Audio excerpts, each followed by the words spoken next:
importante consultar as certidões do vendedor antes de comprar um imóvel? A maioria das pessoas não sabe da importância de consultar documentos e certidões do imóvel e do vendedor antes de comprar o imóvel. Na verdade, muita gente nem sabe que precisa consultar e acaba comprando o imóvel sem fazer as análises necessárias. E lá na frente pode ter um problemão. E no vídeo de hoje eu vou explicar por que é importante consultar as certidões do vendedor e do imóvel antes de realizar a compra do imóvel. Então fica aqui comigo para não correr riscos, evitar prejuízos e não ter problemas na hora de comprar o imóvel. Meu nome é Suzane, eu sou advogada e atuo na área de direito imobiliário há mais de 15 anos. E nesse canal eu falo sobre como realizar uma compra e venda com segurança jurídica, evitar riscos e prejuízos e não passar por toda aquela dor de cabeça.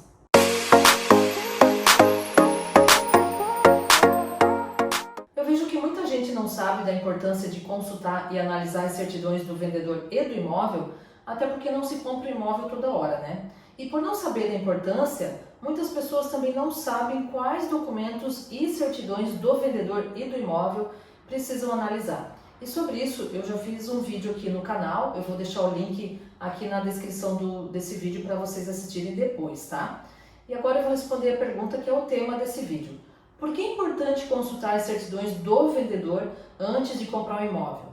Não só do vendedor, mas do imóvel também. A matrícula do imóvel é importante para você conferir informações básicas e eventuais pendências existentes no imóvel. Então, com a matrícula, você confirma se o vendedor é o vendedor mesmo, se a metragem e a descrição do imóvel conferem com a realidade, se existe algum direito de terceiro no imóvel, como usufruto ou direito real de habitação, por exemplo, se existe alguma indisponibilidade judicial que impeça a venda, ou mesmo que não impeça a venda, pode causar alguma nulidade na negociação. São várias situações que, de acordo com a lei, precisam constar na matrícula do imóvel, então toda a verbação ou registro existente na matrícula precisa ser analisada, para que se possa identificar juridicamente se essa verbação ou registro poderá trazer problemas na compra do imóvel. E com relação às certidões em nome do vendedor, elas são necessárias para verificar a existência de débitos em nome dele, mesmo que esses débitos não estejam registrados na matrícula do imóvel. A eventual existência de débitos precisam ser consultadas e analisadas para que não seja caracterizada nenhuma fraude nessa negociação. E você pode estar se perguntando: mas como assim fraude? É a chamada fraude contra credores. É um termo jurídico e acontece quando o vendedor de um imóvel possui débitos perante terceiros e se desfaz do patrimônio para se esquivar do pagamento desses credores. E se judicialmente ficar caracterizado que o vendedor agiu com intenção de fraudar os credores dele, a negociação que você realizou com ele pode ser anulada. Eu vou dar um exemplo para vocês entenderem melhor, é um exemplo bem básico, só para facilitar o entendimento, tá? Então assim, ó, João deve para José. João deve para José. José entra com uma ação judicial. Então, José entra com uma ação judicial para cobrar essa dívida de João. E João, para se esquivar do pagamento, vende seus bens. Aqui a casinha do João, né? O João vende para Antônio.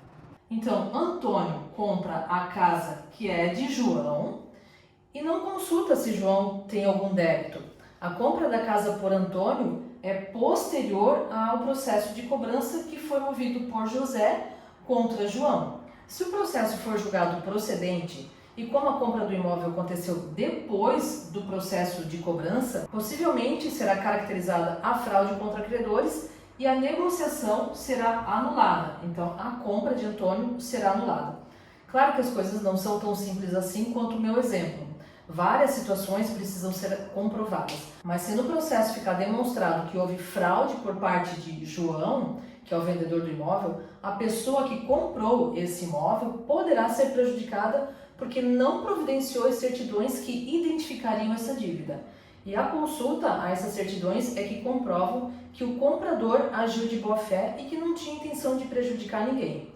E um detalhe, essa documentação é do vendedor e de seu cônjuge ou companheiro. Se ele for casado ou viver em união estável, precisa tirar dos dois, consultar dos dois, tá? Se você está gostando desse vídeo, dá um joinha, se inscreve no canal para ficar por dentro de tudo o que você precisa saber e fazer antes de comprar um imóvel. Me acompanha lá no Instagram também, tá? Agora voltando, se o comprador, Antônio, não consulta as certidões, ele até pode estar de boa fé. Pode ser que ele não sabia que precisava consultar, mas infelizmente poderá ter a sua compra anulada, porque a dívida entre João e José, o vendedor, e o credor era anterior à compra do imóvel. O credor não pode ser prejudicado por isso, vocês conseguem entender? Inclusive, é importante que essas certidões sejam guardadas por 5 anos, para em caso de alguma demanda judicial, o comprador conseguir comprovar que estava de boa fé e principalmente que tomou todas as cautelas antes de comprar o imóvel e que na época da compra não existia dívida alguma. Ou também, gente, pode acontecer de um vendedor, ele está vendendo o imóvel para poder pagar a dívida. Não são todos os casos que a pessoa vende para se esquivar de pagar o credor, mas se for essa situação, isso precisa ficar claro. Precisa constar no contrato de compra e venda uma cláusula sobre isso. Garantias precisam ser prestadas ao comprador e ao credor do vendedor.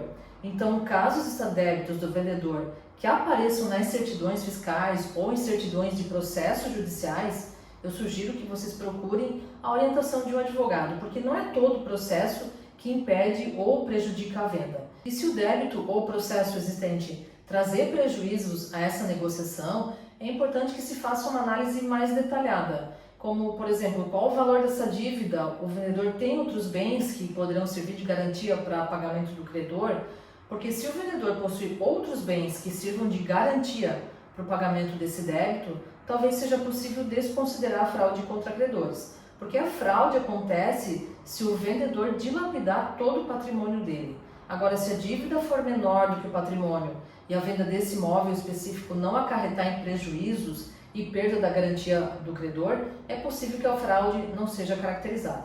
Mas tudo isso precisa ser analisado. É importante constar em contrato todas essas informações e também relatar tudo isso no processo para que a negociação não corra riscos de ser anulada. Então agora vocês conseguiram entender a importância de consultar as certidões em nome do vendedor? Me conta aqui nos comentários. As certidões comprovam a boa-fé do comprador em caso de surgir algum problema lá na frente. E é importante que as certidões sejam mencionadas na escritura de compra e venda. Por isso, na hora de lavrar a escritura, verifique se o cartório descreveu as certidões que foram consultadas. Assim a negociação fica ainda mais segura, tá? Inclusive, aos corretores de imóveis que fazem essas consultas, eu sempre sugiro que façam um termo de entrega das certidões ao cliente para que problemas sejam evitados, né? Por isso, tomem bastante cautela quando forem comprar ou intermediar a compra de um imóvel, porque uma negociação mal realizada, mal analisada, pode trazer sérias consequências e o sonho da casa própria pode virar um pesadelo. Então, a minha dica é, faça todas as consultas e se as certidões acusarem alguma pendência ou aparecer alguma situação que te cause dúvidas, peça a orientação de um advogado e não corra riscos desnecessários, né? E se você gostou desse vídeo, dá um joinha, se inscreve no canal para você ficar por dentro de tudo o que você precisa saber e fazer antes de comprar imóvel e evitar aquela dor de cabeça. E me conta aqui, o que mais você gostaria de saber?